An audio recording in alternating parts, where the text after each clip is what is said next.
How's it going, guys and gals? Welcome to the Tiny Wars Open Round 3 Map Analysis Tactical Bombing. I am Advanced Warrior. And I'm CJ.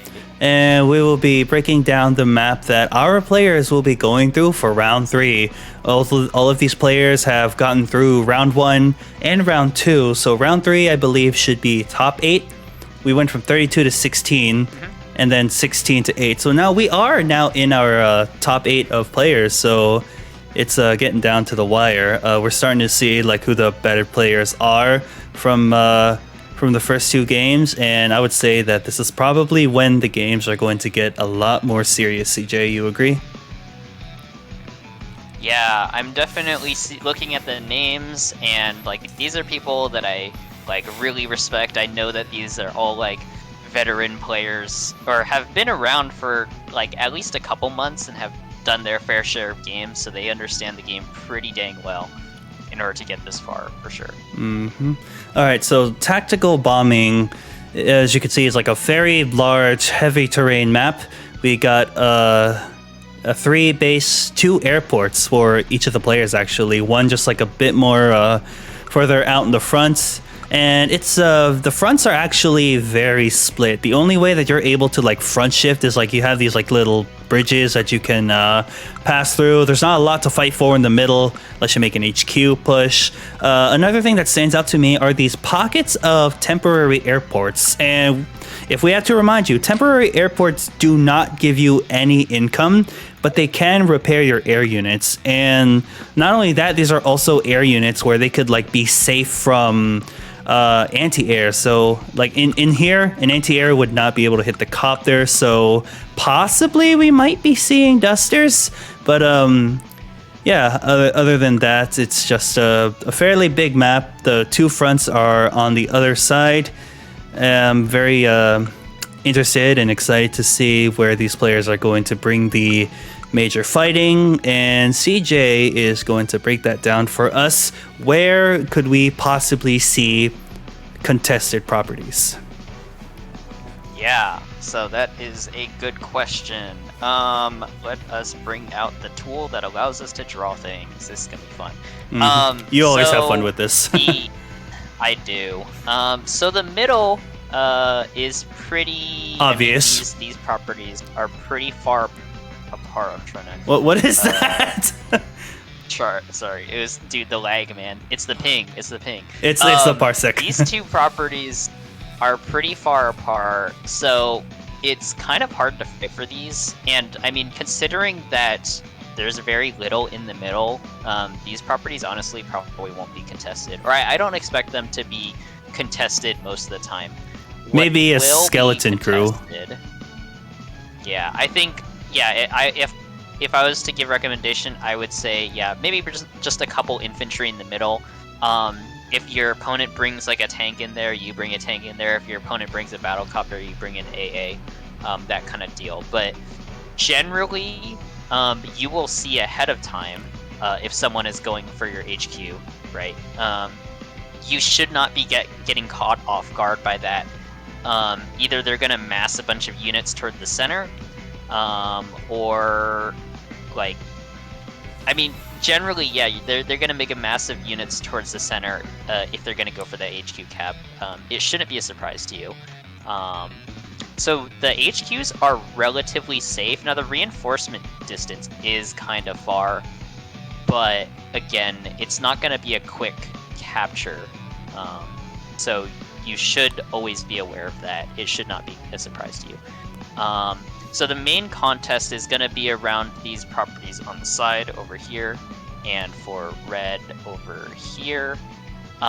Generally, it's going to be these 2 cities on each side. For anyone who might be asking why like red would like be more likely to get those properties, it's because it's the side where they have 2 bases that are able to reinforce a lot quicker. So on the top, red is able to reinforce that center base that you are kind of hovering over. Well, that's a side base there. That center base, both of those bases naturally flow and can reinforce into the right side, while vice versa, on the bottom side for blue, going towards the left side. And as you can see, those two properties are actually closer to the opponent's side, but it's closer to their one base side, where even fights over time is not going to be favorable for them. Yeah. So because red has two bases on this side, you know, they at the start of the game, you expect generally blue can possibly get these two properties, both of them, but you would expect red to push back. They have slightly farther reinforcement distance. They just have two bases. So, and this area is pretty wide open. So it should be easy for red to get through. Where it gets choky is around this radar. That's going to be pretty hard for red to get. They can do it though.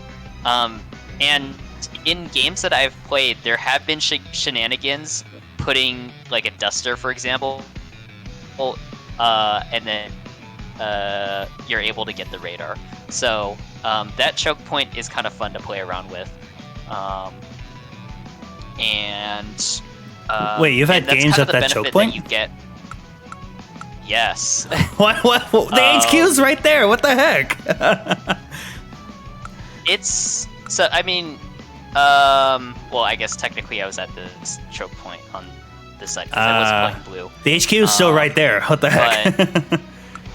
It is, but red was able to reinforce through here. Mm-hmm. I did eventually get the HQ cap in that game though. Nice. So yeah, again, I guess that gives more. What's the word? You're generally not going to go further than this radar because you can just go for the HQ. You might get the radar, or you know, a player might go get the radar, but they shouldn't. They probably won't be progressing further than that. I mean, it's just choky. It's but yeah, again, because these properties, these two cities here are out in the open, and you have two bases. Generally, you're going to expect to be able to push through that, and it's really up to.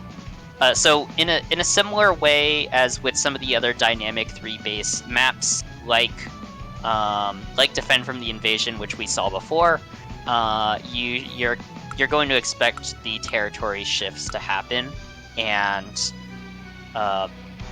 it will be a question. It will be a matter of who can get there faster, who can kind of push through faster and get that income advantage, and get access to the HQ corridor over here.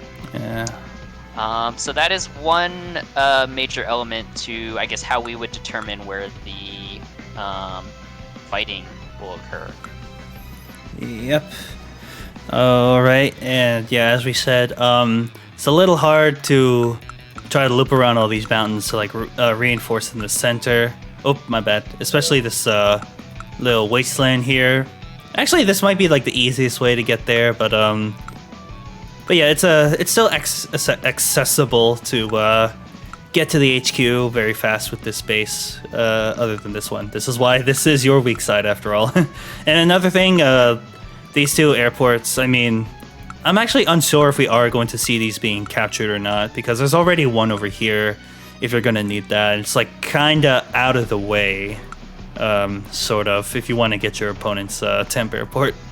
But we shall see. As we said, they don't give income, but other than that, where they are is actually pretty helpful for air units. Speaking of air units, CJ, CO predictions. I kind of have two. One that synergizes well with air units, so that would be Tasha, Waylon, and all the generic ones like such as Will, Brenner, Penny. Another thing is, I guess like not too small CO zones, because I could be wrong, but I feel like having an extremely large CO zone may just be too much, because usually the rhythm of this game, the larger CO zone you have, the lower the stat density it is. So I would say like maybe a 3 or 2 zone radius CO might see some play here. Forsyth, you could definitely cover a lot, but it's still a good CO density with Forsyth, but I just feel like maybe 5 might be a little bit too much. I had a game where I was playing as Mira, and my zone was so big, but I didn't have enough units to like get charge in that zone. That was because literally a third of my army was defending on the one base side here, and it was like very far apart, so I wasn't able to get every attack with all my units and gain up my charge as fast as I could. But medium-ish CO zones and COs that synergize with air units are what I believe we might see in round 3 of this tournament. Yeah, I agree with you pretty much 100%. I do think that Forsyth is just a pretty good CO overall. He will be pretty strong. I guess on either side really. If he's on the same side or opposite side as the enemy CO. But yeah, his zone range is not as necessary, but his 2020 boost is still quite good. Mm-hmm. But yeah, I think a 2 or 3 zone CO is going to be really good here. Will or Brenner's always good. Brenner and Isabella are always like must picks. But they do have the desired CO zone size for this map. Yeah, Waylon is pretty good here. Oh yeah, that's right. As well, I forgot to mention. You think we'll be seeing more dusters than anti-airs, CJ? I don't know about dusters, but I think B-copters are very good here. Oh, 100%. This airport is your most forward production place. It covers the center, so it's very strong. Yeah, I guess you could see dusters. They are quite annoying. I mean, the last game that I played on this had a lot of dusters, but we were also playing both air COs. But yeah, because they do cover a lot of space, the mountains and some of this rough terrain gets quite annoying. So yeah, dusters probably will see play here. B-copters are very strong. Just air units in general, which means yeah, Waylon and Tasha are both viable. Waylon is probably better in most scenarios, but Tasha is quite good too. I love Tasha so much. Yeah. So basically, like really a lot of characters, a lot of COs are viable here. Gauge, I would hesitate a little bit. I don't know how I feel about that. Yeah, because a lot of the fighting, I think, will be out in the open area. If you hold back at the choke, there's no reason for your opponent to really come for you. They can just take the 2 cities and then just leave after that. Yeah, so, yeah, I don't think Gauge would be quite good here.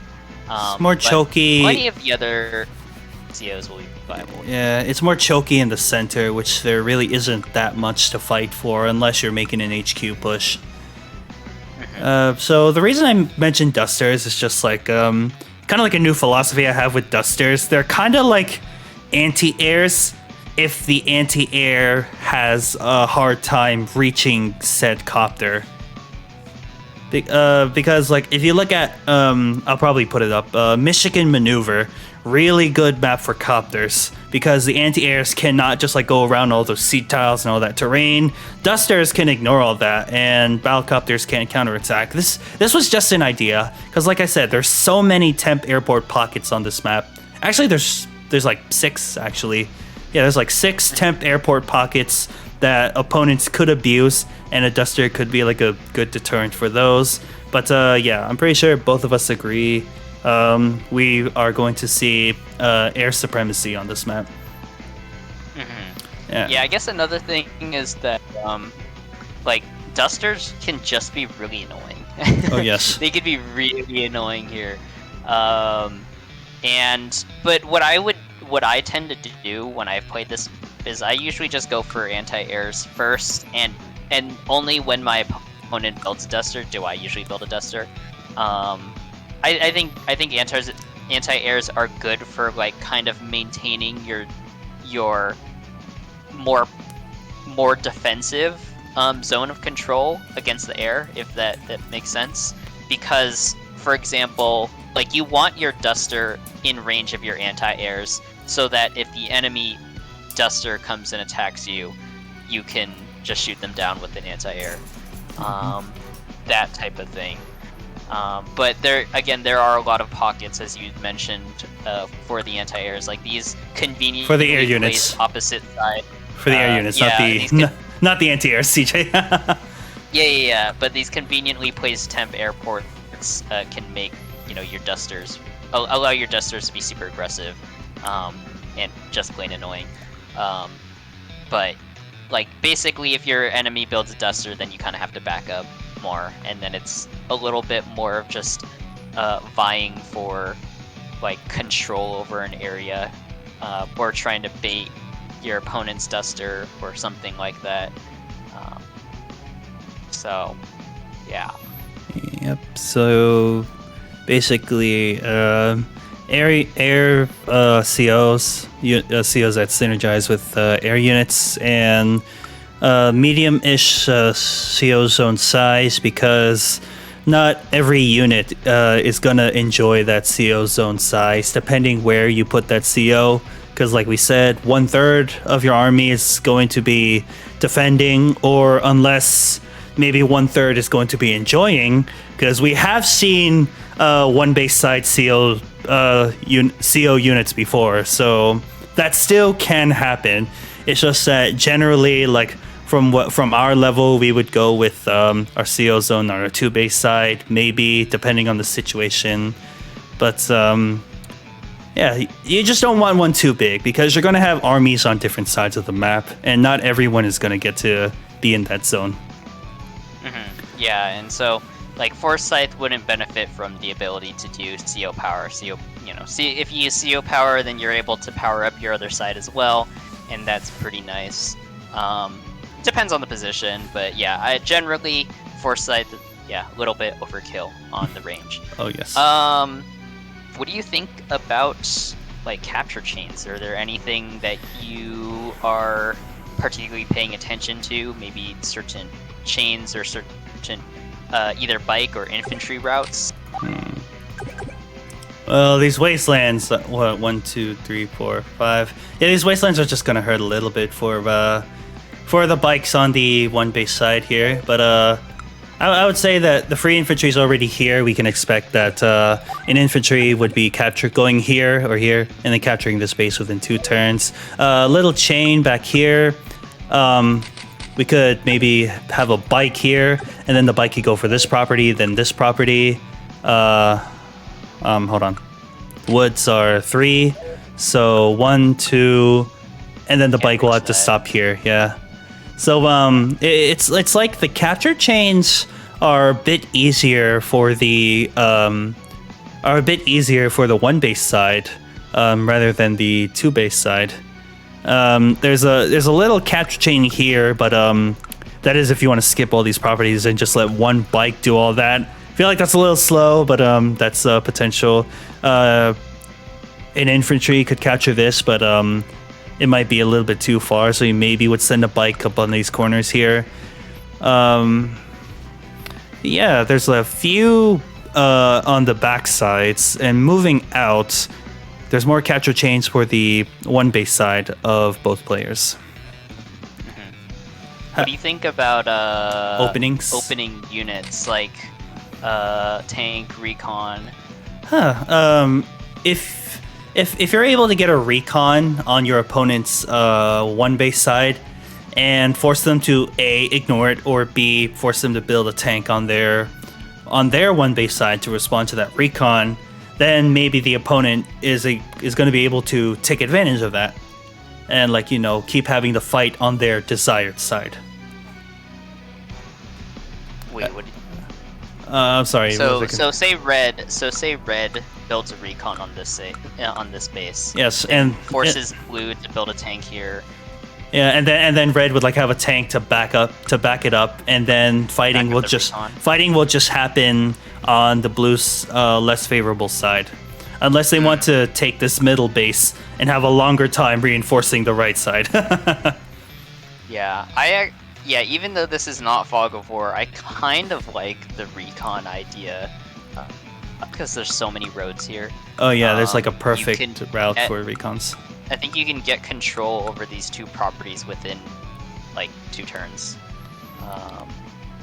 Artillery are going to I be a don't- little hard to use. I don't think this. Yeah, I don't think it gets this radar, but yeah, artillery. They're. Yeah, Yeah. it's not easy to use, but you can place one here, perhaps, Maybe. and cover these 2 properties. If you're using artillery, you better have other units to cover said artillery. Yeah, that kind of goes without saying. Yeah, I can basically see high mobility units be in the army composition of our players: tanks, recons, bikes, and air units. Yeah. I do. Yeah, I do think that artillery have their place, not on their offensive side, but yeah, generally on the defensive side. I think these 2 spaces are actually okay, even this road, because in some points you force your enemy to attack from your radar, and so they forego capturing the radar for a turn or 2. That can be a play. It's not fantastic, but that's a possibility. Yeah, but yeah, still generally you're keeping your artilleries back towards the choke, if anything. They're not going to move up. And you're probably not going to be using it on the offensive side. Maybe. It's just like the one base side artillery. I like more passive, and I guess if you're gonna play passive, then yeah, sure. But artillery offensively, I'll say it again. If you're gonna use artillery, make sure you have other units to protect the artillery. So it's just like easy access for death balls, I would say. Probably going to see death balls on the 2 base side of both players. Mm-hmm. All right. So any other closing thoughts, CJ? I don't think I have any other thoughts. I just look forward to the games that we're gonna see. I'm excited. I think I was most excited for this map, honestly. Yeah, I think this map is really fun. I think it can be interesting if the 1 base side gets really aggressive. I don't really expect that to happen, but if it does, I'm gonna be pretty surprised. And I'm gonna be excited. Put Tabitha in a copter and just push it on the 1 base side. Hey, they could, yeah. I don't remember if anyone. Tabitha will be interesting to see, actually. Yeah, I don't remember if anyone selected Tabitha for any of these games, but or maybe they might have banned Tabitha. Remember that? That's another thing that we have in here. Maybe Tabitha was on some people's ideas and are like, oh no, they're gonna do something with her. Ban. Yeah, that is true. Tabitha B-Copter can control the center pretty powerfully. And but you're only really getting 1 city. You're likely not gonna get the HQ off of that, but I don't know. Someone could try to be so bold, but we will see. Like I said, I'm excited to see what kind of games they're gonna have here.